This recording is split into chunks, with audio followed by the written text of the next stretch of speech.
भंडारा गोंदिया जिला वासियों के लिए खुशखबर है। अब आपका मनपसंद channel BS crime media news अब आपके केबल नेटवर्क पर, जी हां, अपने केबल नेटवर्क के एशियन चैनल नंबर 13 पर उपलब्ध है। BS क्राइम मीडिया न्यूज पर खेल, राजनीति, क्राइम, साहित्य व अन्य खबरें प्रकाशित की जाती है। हमारे साथ जुड़ने के लिए तथा हमारे चैनल में खबरें, विज्ञापन आदि के लिए संपर्क करें 8669151757 पर।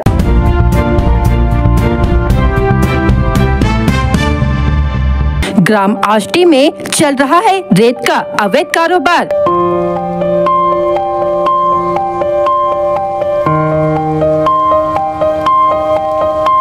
ओवरलोड ट्रकों से हुए ग्राम के रास्ते खस्ता हाल।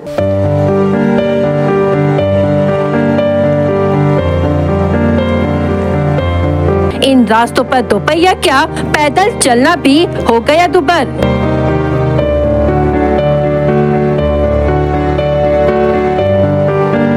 ग्राम के सरपंच द्वारा शासन प्रशासन में कई बार लगाई गई गुहार।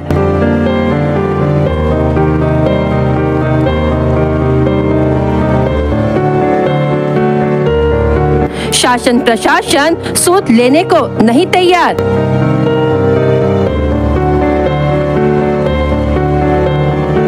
तुमसा तहसील के गोबरवाही पुलिस थाना अंतर्गत आने वाला ग्राम आष्टी, जो कि भौगोलिक दृष्टि से महाराष्ट्र एवं मध्य प्रदेश के सीमा पर बावनथड़ी नदी पर स्थित है।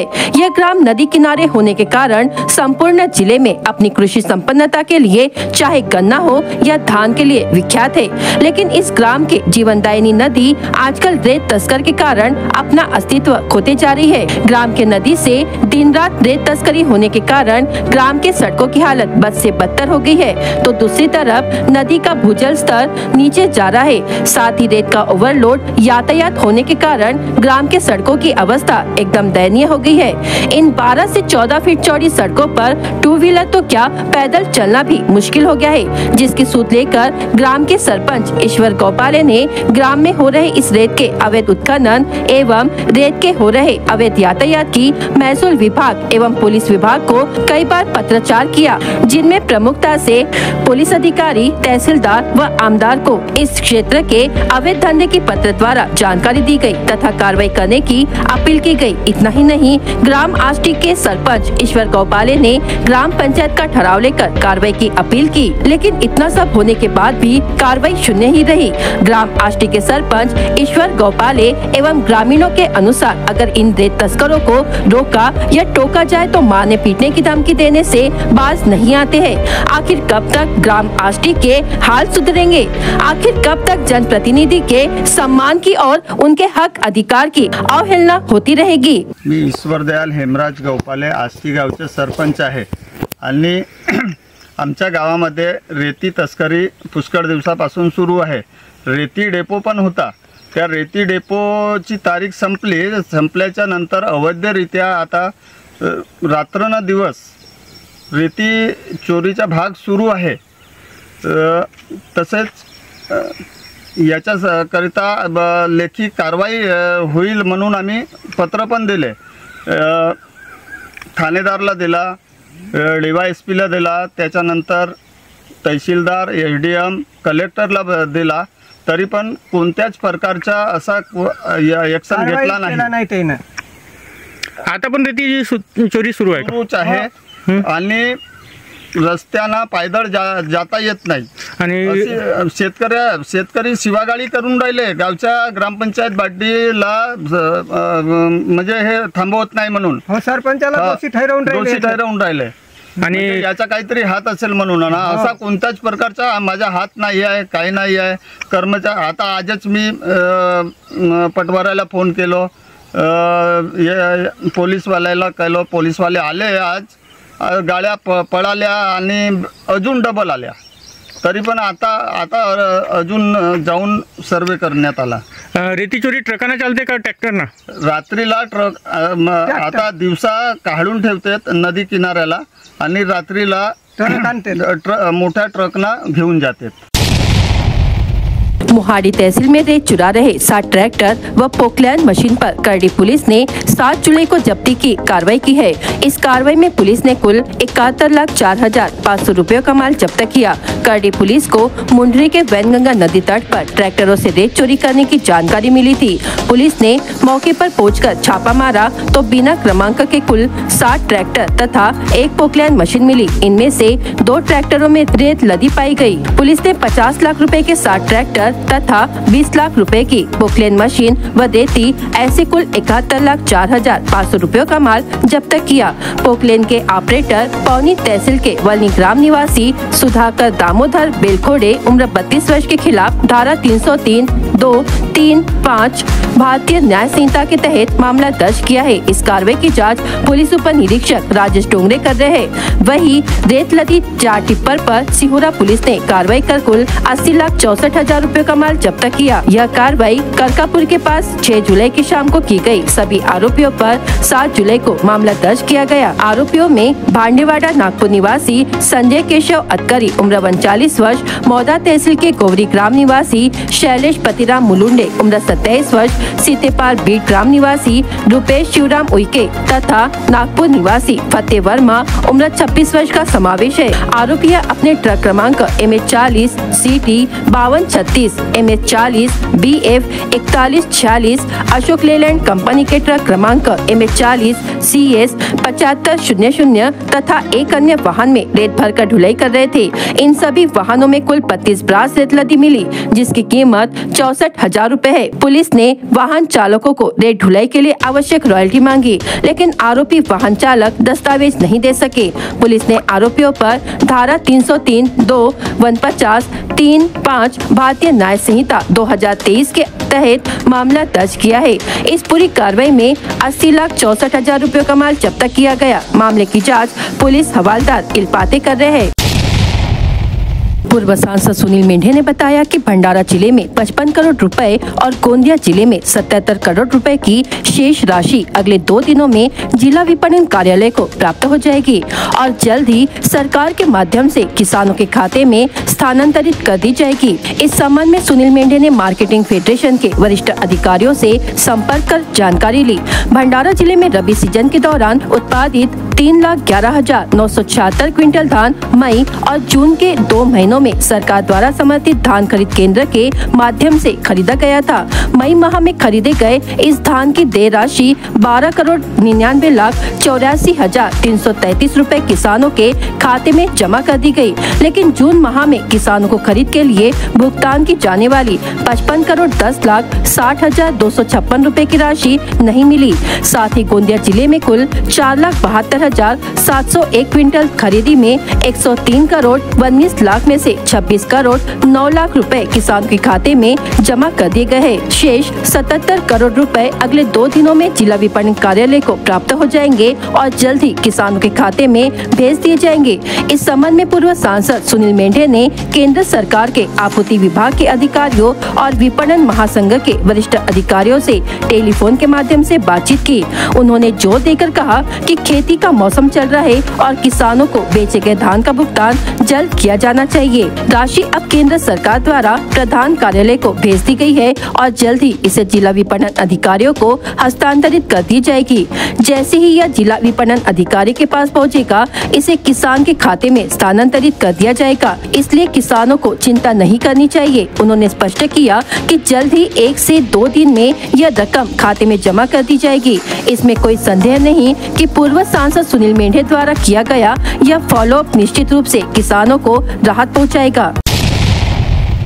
केंद्रीय चुनाव आयोग ने शरद चंद्र पवार की पार्टी राष्ट्रवादी कांग्रेस को राजनीतिक मान्यता दे दी है। अब लोकसभा चुनाव के बाद पवार की पार्टी चुनाव चिन्ह तुतारी का इस्तेमाल विधानसभा चुनाव में भी कर सकेगी। साथ ही पार्टी को अन्य राजनीतिक दलों की तरह चंदा स्वीकार करने का भी अधिकार मिल गया है। इसे शरद पवार गुट के लिए बड़ी राहत माना जा रहा है। शरद पवार की पार्टी अब धारा 130B के तहत चंदा ले सकेगी। हाल ही में हुए लोकसभा चुनाव में एनसीपी शरद पवार गुट ने महाराष्ट्र महाराष्ट्र में 10 में से 8 सीटें जीती है। 16 जुलाई को सुप्रीम कोर्ट तय करेगा कि एनसीपी का नाम और चुनाव चिन्ह किसे मिलेगा। इस फैसले पर पूरे महाराष्ट्र की नजर है। चुनाव आयोग ने संख्या बल के आधार पर अजित पवार को पार्टी और सिंबल दे दिया था, लेकिन हाल के लोकसभा चुनाव में शरद पवार गुट के 8 सांसद चुनकर आए हैं। ऐसे में हर कोई इस बात को लेकर उत्सुक है कि सुप्रीम कोर्ट किस आधार पर फैसला सुनाए। लोकसभा चुनाव के बाद एनडीए और इंडिया एक बार फिर आमने सामने होंगे। 8 राज्यों की 23 सीटों पर उपचुनाव के लिए 10 जुलाई को मतदान होगा। लोकसभा चुनाव में इंडिया गठबंधन के अच्छे प्रदर्शन के बाद इन चुनावों में सत्ताधारी एनडीए को विपक्ष में कड़ी टक्कर मिलने की उम्मीद जताई जा रही है। उपचुनाव के परिणाम 13 जुलाई को आएंगे। यह चुनाव मौजूदा विधायकों के निधन व इस्तीफे से खाली हुई सीटों के कारण हो रहे हैं। बंगाल से लेकर बिहार, हिमाचल, पंजाब, उत्तराखंड, मध्य प्रदेश और तमिलनाडु में उपचुनाव है। ऐसे में देखना है कि एनडीए बनाम इंडिया गठबंधन के सेकंड राउंड मुकाबले में किसका पलड़ा भारी रहता है। तुमसर तहसील का चांदपुर डैम भी एक मुख्य पर्यटन का स्थल है। यहाँ पर बहुत बड़ा बांध देखने के लिए मिलता है। यह बांध बहुत बड़े क्षेत्र में फैला हुआ है। यह बांध चारों तरफ से पहाड़ियों और जंगल से घिरा हुआ है।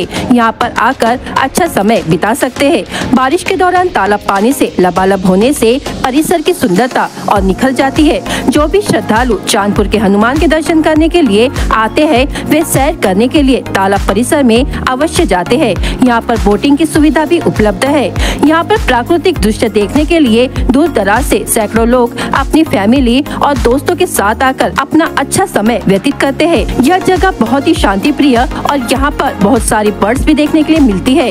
इस डैम परिसर का और भी विकास किया जा सकता है, लेकिन जन प्रतिनिधियों की अनदेखी के कारण अब तक विकास नहीं हुआ है। गोरेगांव तहसील के ग्राम तुमसर में प्रेमलाल धमगाय के घर में 7 जुलाई को दोपहर करीब 2 बजे एक भालू घुस गया और गांव में हड़कंप मच गया। घटना की जानकारी मिलते ही वन विभाग की रेस्क्यू टीम मौके पर पहुंची। वहीं भालू को देखने के लिए क्षेत्र के नागरिकों सहित ग्रामीणों की भीड़ उमड़ पड़ी।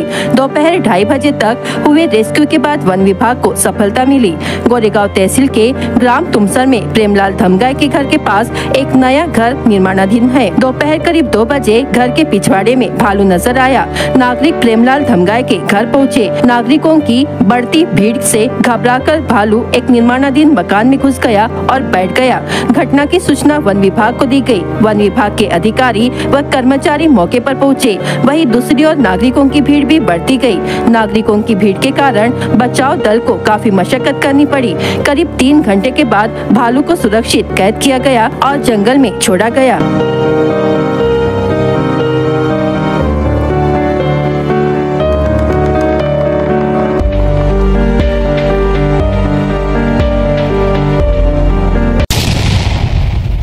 दिनांक 8 जुलै 2024 ला भंडारा जिल्हा राष्ट्रवादी काँग्रेस पार्टीच्या विस्तारित कार्यकारिणी बैठक जिल्हाध्यक्ष नाना पंचबुधे, माजी आमदार राजेंद्र जैन व प्रदेश महासचिव धनंजय दलाल यांच्या मार्गदर्शनात व मुख्य उपस्थितीत घेण्यात आली। नुकत्याच अर्थसंकल्पीय अधिवेशनात मुख्यमंत्री अजित पवार यांनी विविध योजना राबवून समाजातील स्त्रियांकरिता लाडकी बहीण, प्रशिक्षणार्थी युवकांना कार्यप्रशिक्षणात दरमहा विद्या वेतन देण्यात येईल असे जाहीर केले। ओबीसी आणि आर्थिकदृष्ट्या दुर्बल घटकातील मुलींना चालू वर्षांपासून अभियांत्रिकी, वास्तुशास्त्र, फार्मसी, मेडिकल, शेतीविषयक सर्व व्यावसायिक अभ्यासक्रमांसाठी शैक्षणिक आणि परीक्षा शुल्कांची संपूर्ण प्रतिपूर्ती करणार असे जाहीर केले। वर्षाला 3 सिलेंडर मोफत, राज्यातील 44 लाख शेतकऱ्यांना मोफत वीज पुरवठा करणार अशा प्रकारच्या योजनांची माहिती धनंजय दलाल यांनी दिली व जिल्हाध्यक्ष नाना पंचबुधे यांनी पक्ष संघटना व बूथ कमिट्या मजबूत करण्यासाठी जिल्हा परिषद सर्कल निहाय बैठका घेण्याच्या सूचना पदाधिकारी व कार्यकर्त्यांना दिल्या। माजी आमदार राजेंद्र जैन यांनी कार्यकर्त्यांना मार्गदर्शन करताना खासदार प्रफुल्ल पटेल यांचे हात बळकट करण्यासाठी आगामी विधानसभा निवडणुकीत महायुतीच्या उमेदवारांच्या पाठीशी राहून राष्ट्रवादी काँग्रेस पार्टीच्या कार्यकर्त्यांनी महायुतीच्या उमेदवारांना निवडून आणण्याचा निर्देश कार्यकर्त्यांना दिला। तसेच महाराष्ट्र सरकारच्या विविध योजनांना सामान्य जनतेपर्यंत पोहोचविण्याचे काम कार्यकर्त्यांनी करावे अशा प्रकारच्या सूचना त्यावेळी केल्या। राष्ट्रवादी काँग्रेस पार्टी असा पक्ष आहे की सर्वसामान्य कार्यकर्त्यांना योग्य ते पद देऊन सन्मान दिला जातो। पक्षातील कार्यकर्त्यांनी प्रफुल्ल पटेल यांच्या नेतृत्वात पक्ष वाढविण्याचे काम करावे, जेणेकरून आगामी विधानसभा, नगर परिषद निवडणुकांमध्ये माध्यमांमुळे विजय संपादन करता येईल, असे ते सभेला मार्गदर्शन करताना म्हणाले। या प्रसंगी फार मोठ्या संख्येने पदाधिकारी व कार्यकर्ते उपस्थित होते। आरोग्य, शिक्षण, महिला, बाल कल्याण व पंचायत विभाग यांची संयुक्त सभा मोहाडी येथील परमात्मा एक सभागृह येथे पार पडली। सदर आढावा सभेत सर्व विभागाच्या कर्मचारी यांना मान्सून पूर्व काळातील करावयाच्या उपाययोजनाबाबत सर्व मान्यवरांनी मार्गदर्शन केले। आपल्या हलगर्जीपणामुळे वाईट घटना घडू नये याबाबत सर्वांनी दक्ष राहण्याच्या सूचना करण्यात आल्या। रमेश पारधी, आरोग्य व शिक्षण सभापती यांनी अध्यक्षीय भाषणात सांगितले की चारही विभाग एकत्र येऊन गावाचा विकास कसा करता येईल याचे नियोजन व आलेल्या योजना प्रभावीपणे राबवून समाजातील शेवटच्या घटक पर्यंत लाभ पोहोचवण्याचे काम करण्यासाठी सदर आढावा सभा घेण्यात आलेली आहे। जे काम आम्ही जिल्हा स्तरावरून बसून करू शकत नाही ते काम गाव पातळीवर राहून कर्मचारी करू शकतात। गावात परिवर्तन घडवून आणू शकणारा घटक म्हणजेच कर्मचारी होय। त्यासाठी सर्वांनी एक दिलाने काम करणे गरजेचे आहे। सदर कार्यक्रमाला मुख्य मार्गदर्शक म्हणून डॉक्टर मिलिंद सोनकुवर, जिल्हा आरोग्य अधिकारी रवींद्र सोनटक्के, प्राथमिक शिक्षणाधिकारी रवींद्र सलामे, माध्यमिक शिक्षणाधिकारी जिल्हा परिषद भंडारा यांनी मार्गदर्शन केले। या कार्यक्रमाला प्रमुख उपस्थिती रितेश वासनिक, सभापती पंचायत समिती मोहाडी, छाया डेकाटे, नगराध्यक्ष नगर परिषद मोहाडी, बाळूभाऊ मलेवार, उपसभापती पंचायत समिती मोहाडी, आनंदराव मलेवार, नरेश ईश्वरकर, उमेश पाटील, महादेव पजघरे, सर्व जिल्हा परिषद सदस्य जिल्हा परिषद भंडारा, अनिता नलगोकुलवार, दुर्गा बुराडे, प्रीती शेंडे, सर्व सदस्य पंचायत समिती मोहाडी यांनी उपस्थिती दर्शविली। तसेच कार्यक्रमाचे प्रास्ताविक डॉक्टर चिराग सोनकुवर, तालुका आरोग्य अधिकारी, तर संचालन मुकुंद ठक्कर यांनी केले आणि आभार डॉक्टर सुनीता निंबार्ते यांनी मानले। कार्यक्रमाला सर्व प्राथमिक आरोग्य केंद्राचे वैद्यकीय अधिकारी, मुख्याध्यापक, शिक्षक, ग्रामसेवक, आरोग्य कर्मचारी मोठ्या संख्येने उपस्थित होते। BS क्राइम इंडिया न्यूज आपके सामने पेश कर रहा है भंडारा क्राइम वारदात। हर जुर्म से हम आपको कराएंगे अवगत। आपके अपने चैनल पर रोजाना शाम 7 बजे, तो देखना ना भूलिए क्राइम वारदात। रात में संदिग्ध रूप से घूम रहे 2 आरोपियों को आंधलगांव पुलिस ने गिरफ्तार किया। आरोपी के पास से लोहे का चाकू बरामद हुआ। हिवरा तहसील मोहाडी निवासी गीतेश सहदेव कोकोड़े उम्र 27 वर्ष व आकाश तुलसीराम चौरे उम्र 28 वर्ष जामकांडी मार्ग पर खैररांची फाटे में संदिग्ध रूप से चलते हुए पाया गया। भंडारा पुलिस ने नशे में धुत ड्राइवर के खिलाफ मामला दर्ज कर लिया है। उमरझरी निवासी तेजस केशव मेश्राम उम्र 20 वर्ष राजीव गांधी चौक से जिला परिषद चौक की ओर जाते समय नशे में गाड़ी चलाते हुए पाया गया। पुराने विवाद के चलते महिला और उसके परिवार के साथ गाली गलौज करने और जान से मारने की धमकी देने का मामला सिंधी लाइन लाखनी में सामने आया। महिला की शिकायत पर लाखनी पुलिस ने 8 लोगों के खिलाफ मामला दर्ज कर लिया है। अर्जुनी मोरगांव तहसील के ग्राम खैरी निवासी रितेश शेंडे उम्र 19 वर्ष को विष बाधा हो गई। उसे गोंदिया के मेडिकल कॉलेज में भर्ती कराया गया, जहां उसका उपचार चल रहा है। शहर पुलिस ने मामला दर्ज किया। आमगांव तहसील के ग्राम रिसामा निवासी नंदिता येट्रे उम्र 18 वर्ष को बिजली का करंट लगने के बाद मेडिकल कॉलेज में भर्ती कराया गया, जहां उसका उपचार चल रहा है। शहर पुलिस ने मामला दर्ज किया है।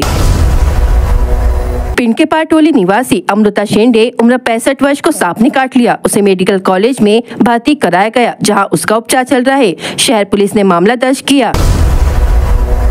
फसल पर छिड़काव करने में जुटे व्यक्ति की बाइक चोरी की घटना सोमनाला खेत परिसर में घटी। फिरियादी पाथरी निवासी वसंता रामचंद्र हटवार उम्र 52 वर्ष सोमनाला परिसर में खेत में बाइक से गया और उसने अपनी बाइक सड़क के किनारे खड़े कर दी। भंडारा गोंदिया जिला वासियों के लिए खुश खबर है। अब आपका मनपसंद channel BS crime India news अब आपके केबल नेटवर्क पर, जी हाँ, अपने केबल नेटवर्क के एशियन चैनल नंबर 13 पर उपलब्ध है। BS क्राइम इंडिया न्यूज पर खेल, राजनीति, क्राइम, साहित्य व अन्य खबरें प्रकाशित की जाती है। हमारे साथ जुड़ने के लिए तथा हमारे चैनल में खबरें, विज्ञापन आदि के लिए संपर्क करें 8669151757 पर।